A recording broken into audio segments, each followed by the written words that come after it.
Did you miss me? I know it's been a while, but welcome to episode 15 of the CFL Trade Tree, powered by Rouge Radio and the Canadian Football Podcast Network. It's been a while, so I'll let you guess as to why it's been a while, because I'm not going to tell you.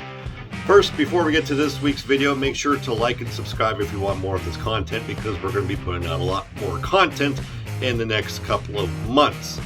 Today's video, we're going to be asking and hopefully answering two questions. The first question would be, what's the value of a kicker? Because we're going to see a lot of kickers traded throughout this trade tree, and we're not talking about the value of what you're going to pay for them in their contract. We're talking about the value of a kicker in the means of a trade. And the second question is, can the Edmonton Football Club have a bad trade tree? And I tell you, I ask you this because I've been getting a lot of emails and messages saying that you have complimented the football team enough because of the amount of trade tree videos you've done. And yeah, I have. I can admit to it. It's not like I go out of my way to say, hey, here's another great Edmonton Football Club trade tree.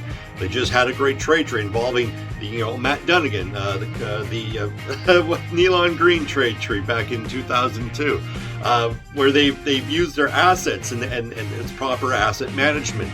They make one trade as bad as it could be. They recoup some other assets for that particular asset, and they put together a championship team. Now, I know in the CFL it's a little bit more different because you have a lot more free agent options, but you can't hide the fact that they've actually had some great trade trees because of the actual trades that they've made. So let's try to hopefully answer these two questions in this trade. And to give you a little more information, this trade actually starts in 2008, involving the Edmonton Football Club and the Toronto Argonauts. Now, there's a little bit of a backstory towards this trade, because in 2007, the Toronto Argonauts, they were expected to play in the 07 Grey Cup. That was the one that they were hosting, but they didn't. They lost out to the Winnipeg Blue Bombers in the Eastern Final, and probably most notably because of the lack of quarterback production that they had in, Michael Bishop. So what they did do, and we've covered this in episode 3, is they went out and made a big trade for the 07 Grey Cup MVP. I shouldn't say the Grey Cup MVP, the 2007 most outstanding player in 2007, Kerry Joseph. But they went one step better because they decided to relive their glory days in the 90s by signing a kicker by the name of Mike Vanderjagt. Now, so because they had a kicker already on their roster, they said, we kind of don't need you anymore, and here is the trade. The trade was the Toronto Argonauts sent kicker Noel Prefontaine to the Edmonton Football Club in exchange for a first-round pick in 2009 and a conditional second-round pick in 2010. All right, so because this is kind of hopefully answering the Edmonton football thing portion of it, and as not great as it is on their side, it does get conditionally worse on the Toronto side. So we'll start with the Edmonton side of things. In his 2.5 years with Edmonton, Noel Prefontaine wasn't exactly great, but he wasn't horrible either. Edmonton barely made it into the playoffs in 2008, clinching the Eastern crossover spot. Now, they did beat Winnipeg in the Eastern semifinal before going one and done against the Montreal Alouettes. In 09 and 010, they failed to make the playoffs. Now, you're probably saying, well, that's unfair to label, to pinpoint the kicker as a responsibility for why Edmonton didn't make the playoffs. And you're right. The problem is that when you shell out 2 high-profile draft picks for a kicker, that kind of sends the message of you're that close to becoming a perennial Grey Cup contender for the next 2 years, and they weren't. They weren't even close to it. So, in the middle of 2010, Edmonton did the right thing. They traded Noel Prefontaine back to the Toronto Argonauts in exchange for defensive tackle Etienne Legare and a player on Toronto's negotiating list. So let's focus on to the Etienne Legare, because, well, he was traded a couple years later to the Calgary Stampeders in exchange for 34th overall pick in 2013. That pick was used to select offensive lineman Taylor Cervez. Didn't play any. In fact, he barely made it out of training camp, and that branch is there. now that I look back at it, because of the destruction of Mike Riley in 2013, probably wouldn't have been a bad idea to give him a shot.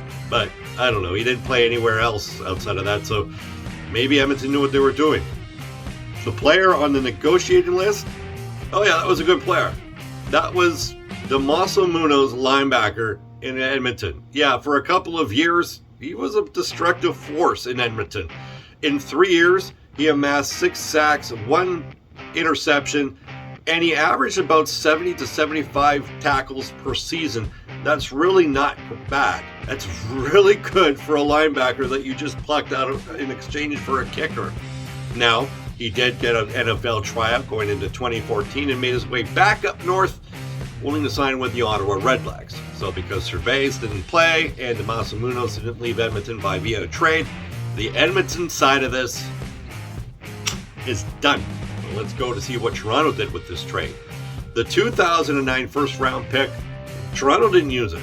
They packaged that with a conditional 2010 pick and sent it to the BC Lions in exchange for linebackers / special teams ace Jason Pottinger. Now, in case you're wondering, that 4th overall pick in 2009, it was used to select James Juracek, and the conditional pick was actually used to select Josh Jesse. Now, neither one of those really had a great career, although Juracek was pretty decent. We're not going to really be talking about the damage he did in the 2011 Grey Cup. No. So, Jason Pottinger helped Toronto get that 2012 Grey Cup, although he wasn't the primary player. He definitely helped, and of course, that's not saying anything negative about a special teams guy. However, it is still a quite high price for a team to pay for a guy who's primarily played special teams at the time. I digress. That conditional 2nd round pick in 2010, though, oh, that was good. Oh, that was really good. It was another kicker. You might know him as Grant Shaw. And a lot of people are thinking, I don't remember Grant Shaw playing with the Toronto Argonauts, and I don't remember him being traded. Well, you might have been living under a rock for both instances. Looking at his stats, you would be led to believe that it was primarily the extra point kicker and in emergency duties for field goal percentage. He was pretty decent, but like they did after the 07 season, the Toronto Argonauts management decided to say, hey, we're not satisfied with our quarterbacking, we need a great quarterback. And just like they did, they got an MVP. So, in 2011, after the 2011 season, so to speak, the Toronto Argonauts packaged Grant Shaw with a first-round pick in 2012 and their quarterback, Stephen Giles, and sent it to the Edmonton Football Club in exchange for Ricky Ray. That's right, Ricky Ray. So, you can kind of tell that maybe this answers the question, can Edmonton have a bad trade tree? This probably is not the worst, but this is pretty bad. To consider the fact that you traded, in overall throughout this whole thing, a first-round pick in 2009, a conditional pick in 2010, and you also traded away Ricky Ray throughout this whole semblance of a trade tree, and you got 3 years of Damaso Munoz and 2.5 years of Noel Prefontaine. Oh, and you got 1 year of Stephen Giles. And you didn't even use the pick that they gave you for the 2012, because I covered that in episode 1, as to how they packaged that, and they got Austin Pazder, who never played a game for them. Yeah, I think this is pretty bad for Edmonton. For Toronto's side, throughout this whole trade tree, they got the better player in Ricky Ray, but didn't have to give up a lot. Yeah, they gave up 2.5 years of Noel Prefontaine, but their kicking situation wasn't really their downfall. Throughout that whole time, they had Mike Vanderjagt. They also discovered a guy by the name of Justin Medlock. Not bad. And while they kept Ricky Ray for an additional 6 seasons, he also delivered them 2 Grey Cups, so nobody really remembers the fact that Noel Prefontaine was not with the Argonauts for 2.5 years, and the fact that they traded 2 draft picks for a guy that was primarily a special teams guy in Jason Pottinger. So, Toronto laughs away all the way to the bank, and Edmonton still licking their wounds. Now, they did win a Grey Cup in 2015 after this final trade in this trade tree. It still does not make them look any better. That just speaks volumes about the work that Ed Hervey and Chris Jones did while they were in Edmonton. So, was this Edmonton's worst trade tree? If you have any suggestions for future trade trees, hit them our way, and I'll be able to research them to see, hey, what is the worst Edmonton trade tree in their franchise history? So, if you liked what you saw, did I answer the questions in regards to the value of the kicker? Probably not. We've seen many, many trades involving kickers that probably don't equal to the amount of value that Noel Prefontaine got. Derek Chauvin and Brody McKnight come to mind and say how they were kind of almost one-to-one. I mean, we could discuss till the cows come home the value that Sean White got. But this is what was the market value for kickers around this time. And really can't fault Toronto for making that trade. And you can't fault Edmonton for making the trade back. It just is what it is. So if you like what you saw, hit subscribe and hit like. Like I said, we're going to be coming out with more content in the next couple of weeks. And hopefully you'll be able to watch it. Like I want to watch CFL football. So please wash your hands, get your doses, get your vaccine, no matter what's available, because we all want to be safe and we all want to experience normalcy.